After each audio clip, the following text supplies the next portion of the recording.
Hey, can somebody check and see if I use a word like exquisite, is that going to get me like copyright infringement with Scale Builders Guild or something? Hey, what's going on, you guys? Welcome to CCxRC. In this video, we're going to be looking at the FMS Toyota FJ40, and this thing is exquisite. It is a very, very detailed model RC car right out of the box. There's a few things you do have to assemble when you get it. You have to add the mirrors, and let me just say, mine did not go on easy. In fact, I only have them on one side because I just could not, with the little screws that they have that are Phillips head, I just could not get them to go in. And the actual piece itself kind of gets in the way of putting the top screw in. So I was like, do I leave it off? And then I'm just worried about breaking it anyway.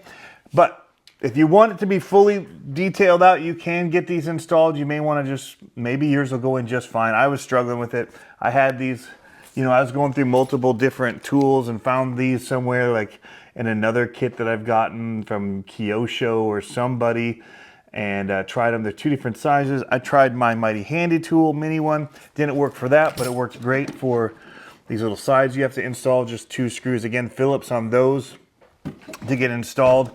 Doesn't come with the driver to do it. Other than that, wow. Out of the box, ready to go. In fact, I've got the box here. The box art and everything is actually really quite nice, worth looking at. Show you a quick, big blown up view here of it. What you get on the back side, and there's also a blue version that you can see as well, but talks about all of the details, all of that about it on the box. You can pause it if you want to read those. Here's the blue one on the side, and then this side over here goes and shows you them both. As you can see, they look great, hard body. They also come with their, if you've done FMS or Rock Hobby stuff, these awesome carrying cases. It makes them easy to stack too if you want to stack a bunch of them. If you got like the Willys Jeep or the Jimny or their other vehicles like the Michigan, you can just stack these boxes right on up and have them on your shelf that way. So there was a little bit of assembly. It does have an instruction manual. You can go through here for the build on it. We're not going to go through that. We're going to pretty much just show you some of the details and things about it that I do like. You know, the mirrors are flexible plastic, and this will just pop off and it kind of moves around, which is nice. But you can spin it and it's a little flexible, but it's not permanent on there. There was an extra one in mine as well. Extra little license plate too if you want to install that. Couple of neat things about this right away, other than being hard body, having that iconic look to it. The two front lights here work. Look at the grille on that. Fantastic. Hard bumpers, plastic, molded everything to the nines, from the light buckets to the little side markers, which are not lit now, but there are openings where you could light them if you're a light guy and you like that kind of thing. Then you shouldn't be watching this channel, because you know I don't like lights. I do. I love them on other people's cars. I just have had too many issues with them, spent time on them, stopped working, whatever. I only leave them on if they come working out of the kit, and then if they stop working, I don't bother trying to fix them. But I've had other problems where if I unplug the lights, cars worked, and it just has not been worth the hassle for me to go extra over and above with lighting. If you love it, you love it. Awesome for you. I love looking at your lit cars. Looks cool. Hard to film as well. Flares, weird stuff. So, or they're just kind of, they pulse because the currencies and the frequencies aren't right. Anyway, from a video standpoint, they can be tricky. All right, time out, guys, real quick. I just want to make sure that I do point out that FMS did send this to me. They've sent me other vehicles in the past, as do many other companies. So we just like to be as upfront and honest about that as possible. I didn't mention it. I forgot to as I was doing the video. So I just want to time out and tell you that it is from them. I do have links down in the description below. They are affiliate links. If you do use them, they do help me out. They don't cost you any more, but it does support the channel, guys. So anyway, I just want to show you this cool vehicle that they sent, and that's pretty awesome. So let's keep talking about it. Check this out.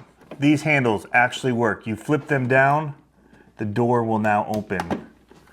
There's a latch right there, a little black piece that flips down, locks the door closed, so it won't just be popping open.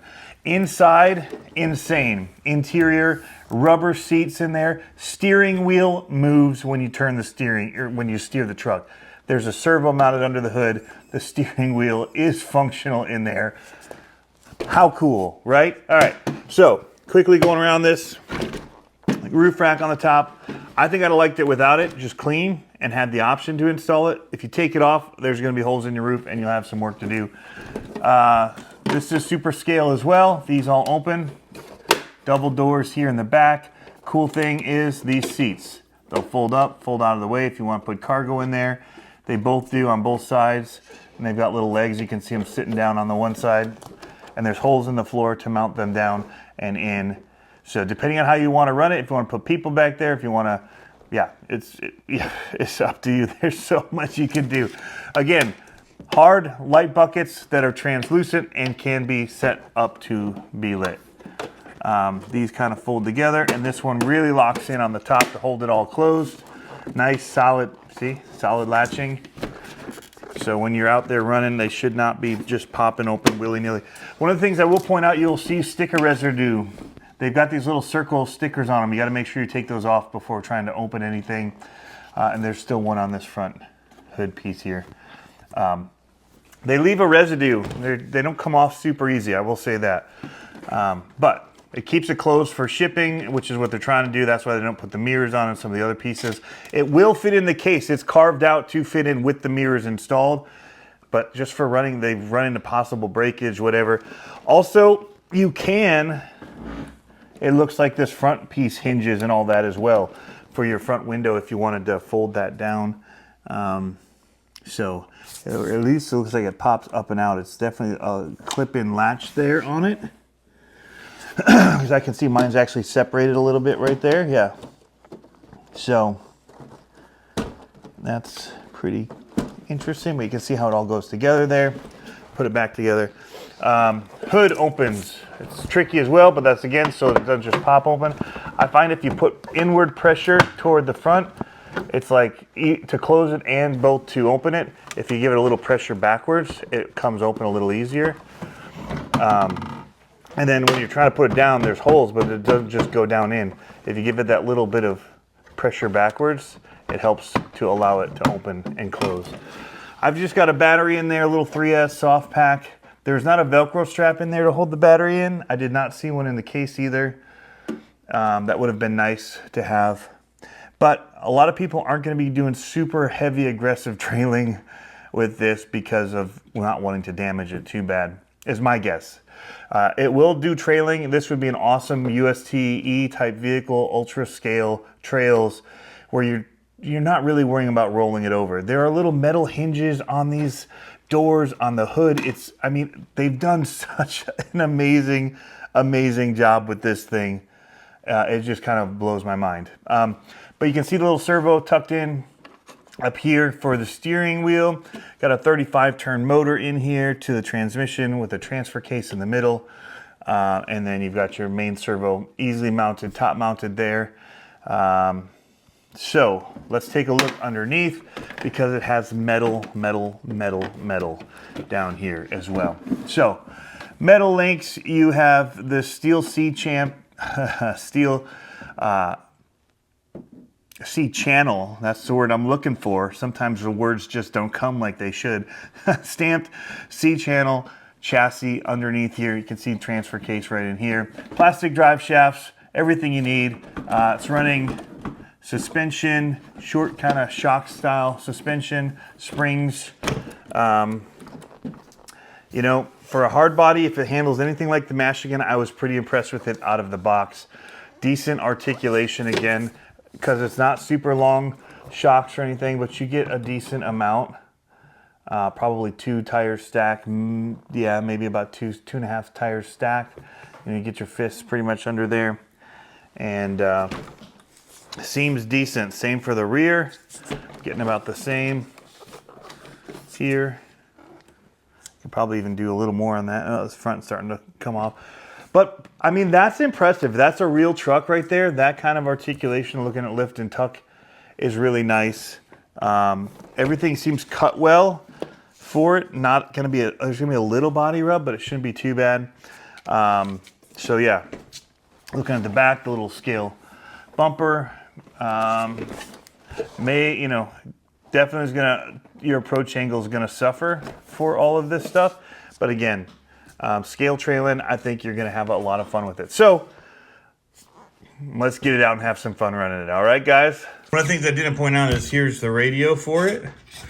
And it comes with the dual rate turned way down. So the steering's like this, very little. Just increase that dual rate and you get tons more throw. It's a slow servo, but I'll tell you what, it's pretty powerful.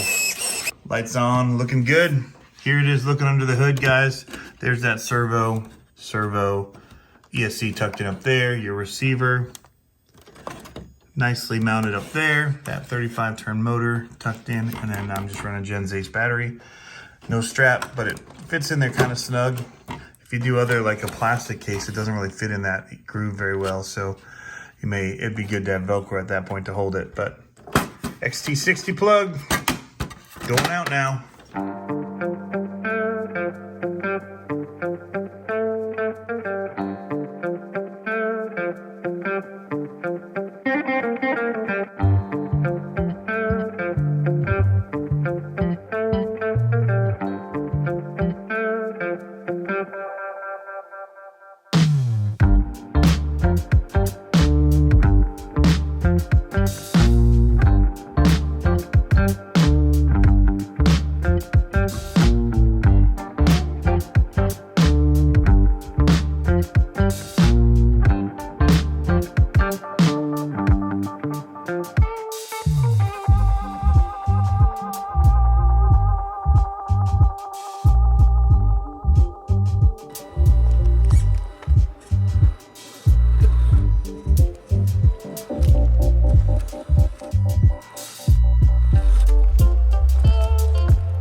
Did not want to do that.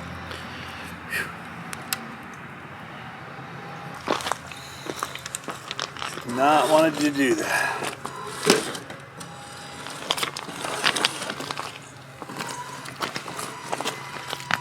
All right, a couple thoughts, guys, after running it. Wow, it's definitely more capable than it looks like it'd be.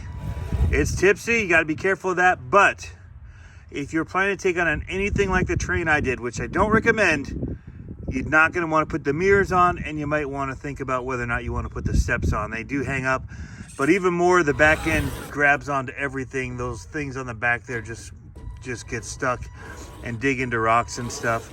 But overall, I mean, this thing handles really good. You know, for out of the box, it's pretty decent. Having a little bit smoother throttle response on the ESC would be nice. So if you got like a Hobby Wing 1080 for fairly inexpensively as an upgrade, I think this thing would really shine. So, man, beautiful, beautiful truck. Looks amazing on the rocks. And if you really like making videos, this truck's probably right up your alley. Anyway, thanks for tuning in. As always, guys, have fun RCing. Catch you next time.